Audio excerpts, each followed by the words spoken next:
Assalamualaikum sahabat Aurelia Story. Pernahkah kita mendengar tentang seorang gadis sederhana yang merantau jauh dan hidupnya berbalik arah dalam sekejap?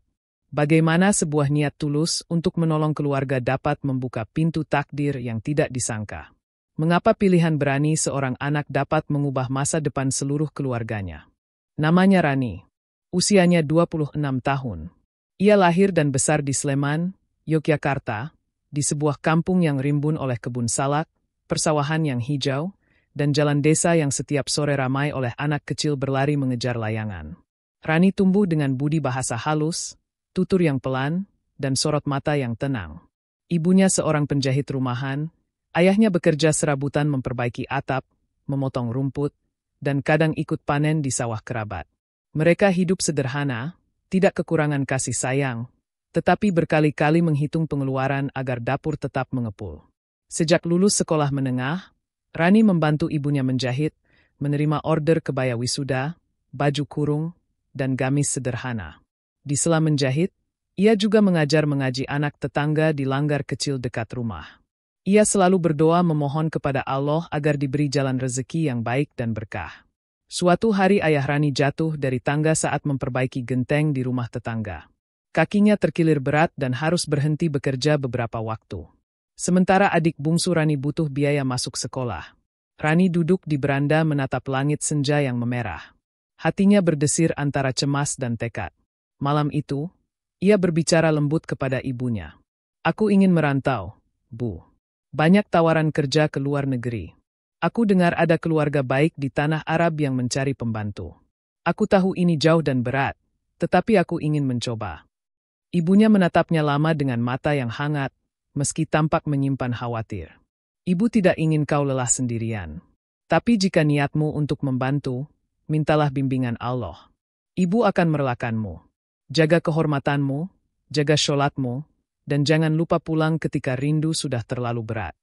Rani mengangguk. "Insya Allah, Bu. Aku akan menjaga diri. Aku hanya ingin keadaan di rumah menjadi lebih baik." Hari-hari berikutnya, Rani mengurus berkas melalui jalur resmi. Ia mengikuti pelatihan singkat. Ia belajar hal-hal dasar bahasa Arab yang sopan untuk keperluan rumah tangga, cara merapikan kamar, mengelap perabot antik, menghangatkan roti, menyajikan teh, dan etika menyapa tuan rumah. Di kelas kecil dengan papan tulis putih, instruktur mengucap salam pelan, memintanya mengulang kata-kata yang sederhana namun penting. Rani mencatat setiap frasa dengan cermat. Ada rasa haru ketika ia menghafal kalimat pendek untuk meminta izin sholat dan meminta waktu beristirahat. Ia ingin tiba di negeri orang sebagai tamu yang tahu diri dan pekerja yang dapat dipercaya. Sebelum berangkat, Rani berjalan ke makam kakeknya. Ia berdiri diam, membacakan doa, memohon keselamatan dan kekuatan. Senja itu terasa teduh. Angin lembut menyingkap kerudungnya, seolah kampung halaman menepuk pundaknya dengan kasih. Malamnya, ia memeluk ibu, mencium tangan ayah, menata beberapa helai pakaian sederhana, mukena putih, dan selembar foto keluarga ke dalam tas. Ia membawa juga kain batik kesayangan ibunya, sebagai pengingat bahwa dimanapun kakinya melangkah, rumah selalu menunggu dengan sabar. Perjalanan panjang dimulai dari bandara di Yogyakarta, transit, lalu terbang lagi menuju tanah Arab. Di pesawat, Rani menatap awan yang berkilau tertimpa matahari. Ia menarik napas panjang, menguatkan hati. Di sampingnya duduk seorang perempuan yang juga hendak bekerja. Perempuan itu ramah dan memperkenalkan diri sebagai Siti. Mereka bertukar cerita. Siti berkata pelan, "Kalau suatu saat kau rindu, bacalah sholawat. Hati menjadi lebih kuat." Rani tersenyum. "Terima kasih. Aku akan mengingatnya." Setiba di bandara, udara panas menyambut. Layar informasi memantulkan huruf-huruf yang asing, tetapi langkah Rani mantap mengikuti petugas yang menjemput. Mobil hitam membawa mereka melintasi jalan raya yang lebar, gedung-gedung tinggi, dan gurun yang membentang bagai lautan pasir. Di kejauhan, matahari tenggelam perlahan, memandikan langit dengan warna emas. Rumah yang dituju bukan sekadar rumah. Itu sebuah istana kota milik keluarga bangsawan yang dihormati. Gerbangnya menjulang, halaman luasnya tertata rapi, air mancur berkilau di tengah halaman, dan pepohonan kurma berjajar memayungi jalan masuk. Rani berdiri tegak, menunduk hormat saat menyampaikan salam kepada kepala pelayan. Di rumah itu, Rani mengenal banyak sosok. Ada Mariam, kepala dapur yang tegas namun penyayang. Ada Fadila, pengurus linen yang rapi dan cekatan. Ada pula Fatim, perempuan parubaya yang bertugas mengajari pekerja baru memahami ritme rumah besar itu. Merekalah yang menjadi keluarga pertama Rani di negeri orang. Malam pertama, Rani menata kamar tamu, merapikan bunga, mengelap kaca besar yang memantulkan cahaya lampu kristal. Ia menghafal aturan jam makan, waktu berkumpul, dan tata cara menyajikan teh untuk tamu istimewa. Tubuhnya lelah, tetapi hatinya hangat karena setiap tugas terasa sebagai amanah. Ia mengatur jam bangun lebih awal agar sempat sholat malam memohon ke lapangan. Di sajadah kecil, Rani menunduk, menyebut nama orang tuanya, menyebut kampung halamannya, memohon perlindungan Allah dari hal-hal yang tidak terlihat. Hari-hari berjalan dengan pola yang rapi. Di pagi hari, Rani membantu menyiapkan roti dan keju, mengantar minuman, lalu mengurus kamar. Ia bergerak senyap, menghormati privasi setiap anggota keluarga. Di siang hari, ia belajar menyusun meja makan untuk jamuan. Ia menata piring porselen, memeriksa sendok garpu yang mengkilap, dan melipat serbet menjadi bentuk yang anggun. Di sore hari, ia terkadang membantu menyapu halaman, merapikan bantalan kursi di teras yang menatap kolam biru. Semua ia lakukan dengan telaten. Dalam kesibukan yang terukur itu, kadang ada momen kecil yang membuat waktu seolah berhenti. Suatu sore, hujan tipis turun di atas tanah yang jarang diguyur. Rani berdiri sebentar di balik pilar, memandang titik-titik air yang jatuh di permukaan kolam. Ia teringat hujan di Sleman yang deras dan wangi tanah basah di kebun salak. Mendadak rindu menyeruak tanpa suara. Mariam menghampiri dengan poci teh hangat. Kau tampak memikirkan sesuatu, Rani. Aku hanya teringat rumah. Tetapi aku baik-baik saja. Terima kasih sudah memperhatikan. Mariam mengangguk. Rumah ini besar. Bila hati terasa sempit, luaskan dengan sabar. Sabar membuat kita bertahan. Kalimat itu menempel di dada Rani. Ia belajar menerima rindu sebagai tanda sayang, bukan alasan untuk menyerah. Setiap malam, ia menulis catatan singkat untuk dirinya sendiri. Ia menulis tentang rasa syukur karena tetap sehat, rasa lega karena kiriman pertama untuk keluarganya sudah sampai, dan rasa harap agar ia selalu dituntun memilih jalan yang benar. Suatu malam yang terasa berbeda, rumah besar itu bersiap menyambut tamu kehormatan. Lampu-lampu dinyalakan lebih dulu, taplak meja diganti yang paling halus, rangkaian bunga segar memenuhi ruang utama. Rani diminta Mariam untuk membantu memeriksa detail terakhir. Ia mengecek satu persatu piring, gelas, dan posisi kursi. Ketika semua sudah terlihat sempurna, Rani mundur selangkah untuk memastikan tampilan keseluruhan. Di saat itulah, suara langkah yang berat dan mantap terdengar dari arah koridor. Para pekerja menunduk sopan. Sosok yang ditunggu muncul. Ia adalah tuan rumah, seorang sultan yang dikenal berhati dermawan dan dijunjung tinggi di lingkaran bangsawan. Wibawanya terasa bahkan ketika ia tidak mengatakan apa-apa. Rani secara refleks menunduk lebih dalam, menjaga jarak, dan memusatkan perhatian pada tugasnya. Namun langkah sang sultan berhenti tidak jauh dari tempat Rani berdiri. Ada hening yang singkat, seperti jeda nafas di antara dua kalimat. Rani merasakan tatapan yang tenang namun tajam, lalu suara yang rendah dan jernih mengalun. Namamu siapa? Rani, Tuan. Kau dari mana? Sleman, Yogyakarta, Tuan. Kau bekerja di bagian apa? Saya membantu menyiapkan kamar tamu dan ruang utama. Sang Sultan mengangguk sekali. Kerjamu rapi. Terima kasih, Tuan. Rani kembali menunduk. Ia merasa pipinya menghangat. Bukan karena pujian, tetapi karena ia takut pujian menjadi ujian. Ia lalu bergerak memeriksa sisi lain ruangan agar tidak menonjol. Malam itu berlalu dengan lancar. Tamu-tamu kehormatan dijamu dengan sopan, perbincangan berlangsung tenang, dan musik lembut mengalun di latar. Rani menyelesaikan tugas hingga lewat tengah malam. Ketika semua telah beres, ia berjalan pelan menuju asrama kecil untuk beristirahat. Di kamar, Rani kembali menulis catatan singkat. Malam itu ia menulis tentang rasa lega dan sebuah keanehan kecil yang tidak mampu ia jelaskan. Ia menutup buku, merapikan sajadah, dan berbaring. Hatinya mulai ringan, matanya hampir terpejam, ketika ketukan halus terdengar di pintu. Rani bangkit, merapikan kerudung, dan membuka pintu dengan sopan. Di ambang berdiri Fatim, wajahnya tenang, suaranya diturunkan. Tuan meminta kau ke ruang perpustakaan sekarang. Rani tercekat, tetapi kepalanya menunduk patuh. Baik. Ia berjalan mengikuti Fatim melewati koridor yang sepi. Lampu dinding menyala temaram, memantulkan bayang-bayang yang memanjang di lantai marmer. Jantungnya berdetak pelan namun mantap. Langkahnya ringan, tetapi pikirannya berputar. Rani menata niat, mengingat pesan ibunya, dan menyebut nama Allah dalam hati agar kata-kata tetap terjaga. Di ujung koridor, pintu perpustakaan dari kayu tua terbuka separuh. Di dalamnya, cahaya kuning hangat menunggu, bersama sebuah pertemuan yang kelak akan mengubah arah seluruh hidupnya. Rani melangkah perlahan memasuki ruang perpustakaan yang megah itu. Aroma kayu tua bercampur dengan wangi kertas dari ratusan buku yang berjajar rapi di rak-rak tinggi. Lampu gantung besar menjatuhkan cahaya hangat, membuat ruangan itu terasa sekaligus anggun dan hikmat. Suasana begitu hening, hanya terdengar detak jam antik di dinding yang mengisi kesunyian. Di tengah ruangan, Sultan duduk di kursi besar berlapis beludru hijau. Sorot matanya tajam, namun ada ketenangan yang membuat orang segan untuk membantah. Rani menunduk dalam-dalam, kedua tangannya ia genggam erat agar tidak gemetar. Duduklah, ucap Sultan singkat. Rani menurut, mengambil tempat di kursi kayu berjarak beberapa langkah darinya. Ia duduk dengan sopan, menundukkan pandangan, menjaga sikap sebagaimana yang diajarkan sejak pertama kali tiba. Sultan menatapnya lama, seakan ingin membaca isi hatinya. Kau sudah berapa lama bekerja di sini? Baru 2 bulan, Tuan, jawab Rani pelan.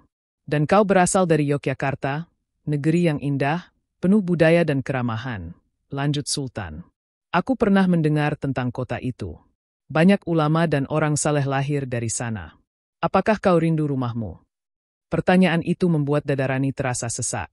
Bayangan wajah ibunya, ayahnya, dan adik-adiknya seakan hadir di pelupuk mata. Ia menarik napas pelan sebelum menjawab. Saya selalu rindu, Tuan. Tetapi saya juga bersyukur bisa berada di sini, bekerja dengan tenang, dan mengirimkan sedikit rezeki untuk keluarga. Sultan tersenyum tipis. Kesederhanaanmu berbeda dengan kebanyakan orang yang kutemui. Kau berbicara dengan jujur, tidak dibuat-buat. Itu yang membuatku ingin mengenalmu lebih jauh. Rani tercekat. Jantungnya berdegup kencang. Ia menunduk lebih dalam. Ampun, Tuan, saya hanyalah seorang pekerja biasa. Saya datang ke sini untuk bekerja, bukan untuk hal lain. Sultan mengangkat tangannya, memberi isyarat tenang. Jangan khawatir. Aku hanya ingin berbicara. Hidup ini penuh kejutan, Rani. Kadang Allah mempertemukan kita dengan seseorang bukan tanpa alasan. Ucapan itu membuat Rani semakin bingung.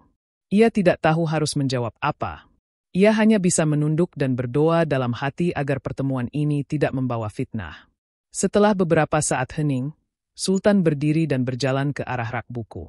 Ia menarik sebuah kitab tebal berisi kumpulan doa dan nasihat bijak dari ulama. Ia membukanya, lalu meletakkannya di meja kecil dekat Rani. Jika hatimu gundah, bacalah ini. Kata-kata ulama memberi cahaya, bahkan dalam kegelapan. Rani mengangguk pelan. Terima kasih, Tuan. Malam itu, percakapan tidak panjang. Setelah memberi pesan itu, Sultan mempersilakan Rani kembali beristirahat. Namun langkah Rani kembali ke kamar terasa berbeda. Ada sesuatu yang berat, campuran antara kagum, takut, dan tanda tanya yang tidak bisa ia abaikan. Hari-hari berikutnya, perlakuan Sultan terhadap Rani mulai tampak berbeda. Ia tidak lagi hanya sekadar majikan. Ada tatapan yang lebih dalam, ada sapaan yang lebih hangat, meski tetap penuh wibawa. Rani merasa canggung, namun tidak berani menolak. Suatu sore, saat Rani sedang membantu menata ruang tamu, Sultan masuk dan berkata lembut, Rani, duduklah sebentar. Aku ingin tahu, apa cita-citamu sebelum datang ke sini? Rani terdiam, lalu menjawab pelan. Sejak kecil, cita-cita saya sederhana, Tuan. Saya ingin membahagiakan orang tua. Saya ingin melihat adik-adik sekolah tinggi. Saya tidak pernah memikirkan hal lain. Selain itu, Sultan menatapnya dalam diam, lalu mengangguk. Itu cita-cita yang mulia. Kadang, orang dengan cita-cita sederhana justru memiliki hati yang paling besar. Percakapan itu semakin membuat Rani gelisah. Ia tidak ingin dianggap lebih oleh majikannya, karena ia tahu resiko yang menanti. Tetapi perlahan, takdir mulai menggeser hidupnya menuju arah yang tidak pernah ia bayangkan. Sementara itu, bisik-bisik para pekerja mulai terdengar.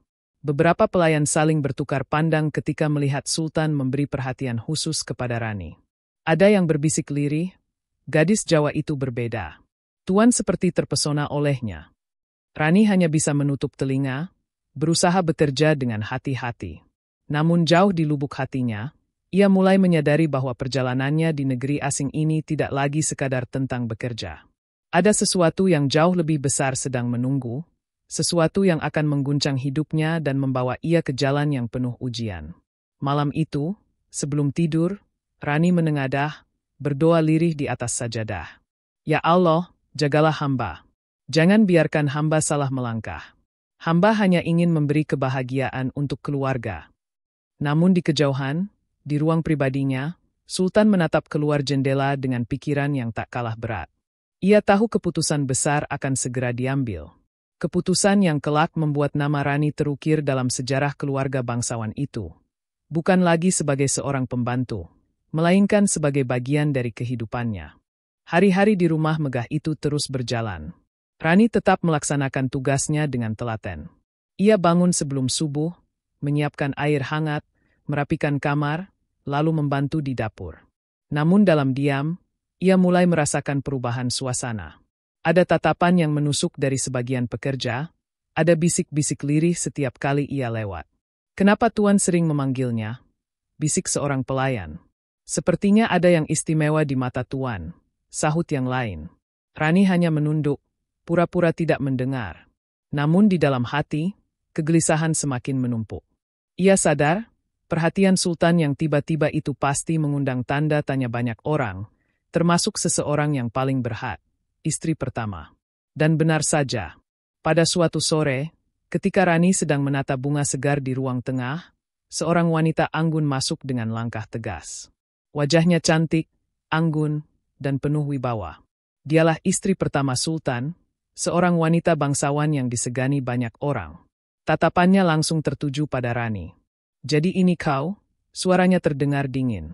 Rani terperanjat, buru-buru menunduk. Ampun. Madam, saya hanya sedang menata bunga. Istri pertama itu melangkah mendekat, suaranya semakin tajam. Kau pikir aku tidak tahu?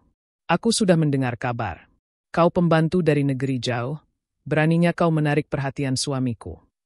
Air mata Rani langsung menggenang. Ia menggenggam kedua tangannya, menahan gemetar. Saya tidak pernah berniat, Madam. Saya datang hanya untuk bekerja, bukan untuk hal lain. Wanita itu mendengus sinis. Bekerja? Tapi langkahmu sudah kelewat batas. Ingat baik-baik, kau tidak akan pernah bisa berdiri sejajar denganku. Jangan bermimpi terlalu tinggi. Rani menunduk semakin dalam, air matanya jatuh membasahi lantai. Ia ingin menjawab, tetapi lidahnya keluh. Ia tahu apapun yang ia katakan hanya akan memperburuk keadaan. Sejak hari itu, hidup Rani berubah. Ia merasakan tekanan yang berat. Istri pertama sering memandangnya dengan sinis, bahkan sengaja memerintahkannya dengan nada tinggi. Beberapa pelayan pun ikut menjauh, takut dianggap berpihak. Rani merasa seakan ia berdiri sendirian di tengah lautan yang luas. Namun Sultan rupanya menyadari perubahan itu. Suatu malam, ia memanggil Rani ke ruang kerja. Suasana hening, hanya suara detik jam yang terdengar. Sultan menatapnya lama, lalu berkata dengan nada penuh ketegasan. Rani, apakah ada yang membuatmu tertekan di rumah ini? Rani menelan ludah, hatinya berdebar. Tuan, saya tidak ingin menimbulkan masalah. Saya hanya ingin bekerja dengan tenang. Tetapi, saya merasa tidak semua orang menyukai keberadaan saya di sini.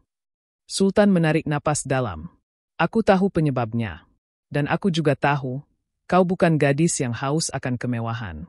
Justru itulah yang membuatku semakin yakin bahwa aku ingin kau tetap ada di sisiku. Rani terperanjat. Kata-kata itu membuat seluruh tubuhnya gemetar. Ampun, Tuan, saya mohon, jangan bicara begitu. Saya takut salah langkah, saya takut ini menjadi fitnah besar. Sultan menatapnya dalam, lalu berkata lirih, fitnah atau tidak, hatiku sudah memilih. Allah yang Maha mengetahui niatku. Aku ingin menjadikanmu bagian dari hidupku, meski aku tahu badai pasti datang. Rani menunduk, air matanya jatuh tanpa bisa ia tahan. Malam itu, ia sholat panjang sekali di kamarnya, memohon petunjuk. Di antara sujud, ia berdoa, "Ya Allah, jika jalan ini baik untukku, kuatkanlah aku. Jika buruk, jauhkanlah aku dengan cara yang penuh rahmat." Di sisi lain, istri pertama semakin murka. Kabar kedekatan Sultan dan Rani bukan lagi sekadar bisik-bisik. Ia bersumpah tidak akan membiarkan seorang pembantu dari negeri asing merebut tempatnya. Amarah yang tersulut kini siap berubah menjadi badai besar yang akan mengguncang seluruh rumah bangsawan itu.